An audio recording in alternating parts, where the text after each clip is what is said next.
ከጥንት ጀምሮ እስከ ዛሬ ከቅኝ ግዛት ዘመን እስካሁን ድረስ በአፍሪካ የምናያቸው አብዛኛዎቹ ግጭቶች መንስኤያቸው መሬት ነው። Firstly, let's agree. መጀመሪያ በአፍሪካ ሁሉም ችግሮች የሚመነጩት ከመሬት ጋር በተያያዘ እንደሆነ እንስማማ። በአፍሪካ መሬት የግጭት መነሻ መሆኑን እንስማማ። በቀኝ የተገዛንበት ምክንያት ቀኝ ገዢዎቻችን መሬቶቻችንን ፈልገው ነው። የበርሊን ጉባኤም የተካሄደው አፍሪካን ለመቀራመት ነው። ስለዚህ ሁሌም ስለ መሬት ነው። So it has always been about land. መሬት በዚህ ልክ የግጭት መንስኤ የሆነበት ምክንያት ደግሞ ተገቢ የሆነ የመሬት ፖሊሲና አስተዳደር አለመኖር ነው። A lot of policies that we have, the issue is, are they inclusive? ያሉን በርካታ ፖሊሲዎች ናቸው። ጉዳዩ አካታች ናቸው ወይ የሚለው ነው። ተጋላጭ የህብረተሰብ ክፍሎችን ያካትታሉ፣ ሴቶችን ያካትታሉ፣ ደሃውን የህብረተሰብ ክፍልን ያካትታሉ እና ደግሞ የፖሊሲዎቹን ግልጸኝነት መመልከትም ያስፈልጋል። ከላይ ያለው አካል ብቻ የሚያያቸው ሊሆኑ አይገባም። ታች ያለው ማህበረሰብ ፖሊሲዎቹን አውቆ የመሬት አቅርቦት ሊያገኝ ይገባል።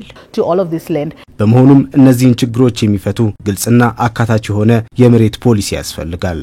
We need to have the policies, land policies. በእኛ ውስጥ ያሉ ግጭቶችን ሊፈቱ የሚችሉ የመሬት ፖሊሲዎች ያስፈልጉናል። በመሬት ላይ ማህበረሰቡ ያለውን ሚና፣ በመሬት ላይ የአካባቢው የባህል መሪዎች ያላቸው ሚና ምንድነው? መንግስት በመሬት ላይ ያለው ሚና ምንድነው? የግሉ ዘርፍ ለኢንቨስትመንትና ልማት በመሬት ላይ ያለው ሚና ምንድነው የሚሉትን በግልጽ ማስቀመጥ ያስፈልጋል። That particular land and bring in investment. ከፖሊሲው ባሻገርም ፖሊሲውን ወደ ተግባር መቀየር የሚያስፈልግ ሲሆን ይህ በሚሆንበት ወቅትም በተገቢው መንገድ ሁሉንም አካል ባካተተ መልኩ መሬት ተደራሽ ማድረግ ያስፈልጋል። We must also make sure that we get መሬት በእኩልነት ተደራሽ መሆኑን ማረጋገጥ ያስፈልጋል። በዚህ መልኩ የባለቤትነት መንፈስ መፍጠር ያስፈልጋል። ምክንያቱም የመሬት ጥያቄ ከአፈር ጋር ብቻ የተያያዘ አይደለም፣ ስለ ህዝባችን ክብርም ጭምር ነው።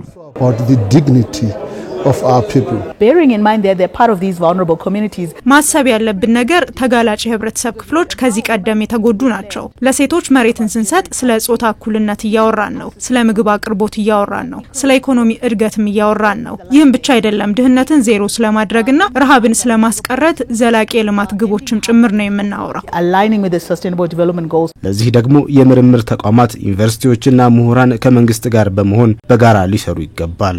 Working together is one thing. በጋራ መስራት አንድ ነገር ነው። መጣመር አስፈላጊ ነገር ነው። ምክንያቱም አንድ አፍሪካዊ አባባል አለ። ምን ይላል መሰለ? በፍጥነት መጓዝ ከፈለክ ብቻህን ተጓዝ፣ ነገር ግን ሩቅ መጓዝ ከፈለክ በጋራ ተጓዝ። እና መንግስት ብቻውን መስራት ይችላል፣ ምሁራን ብቻቸውን መስራት ይችላሉ፣ የግሉ ዘርፍም ብቻውን መስራት ይችላል። ነገር ግን ያላቸውን ሀብት በጋራ ቢጠቀሙ በጣም ጠንካራ ይሆናሉ። መንግስት የገንዘብ ድጋፎች አሉት። እነኚህ ድጋፎች ለዩኒቨርሲቲዎች ቢሰጡ ዩኒቨርሲቲዎች ጥናት ይሰራሉ።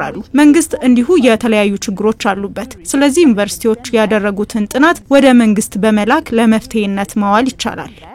To the government and use, these solutions for universities, for institutions of higher learning. ለዩኒቨርሲቲዎች ለምርምር ተቋማት ከመንግስት ጋር አብሮ እንዲሰሩ ጥሪ ያቀርባለሁ። መተቸት ብቻ ሳይሆን ከመሬት ጋር የተያያዙ ችግሮችን ልንፈታ የምንችልበትን መፍትሄዎችንም ይዞ ሊመጡ ይገባል። ከነሱ ጋር መስራት በጥሩ ጥናት ላይ የተመሰረተ የውሳኔ አሰጣጥን እንድንከተል ያግዘናል። A well-researched decision-making process. እንዲህ ሲሆን ሁሉም በሰላም የሚኖርባት የበለጸገች አፍሪካን መገንባት ይቻላል።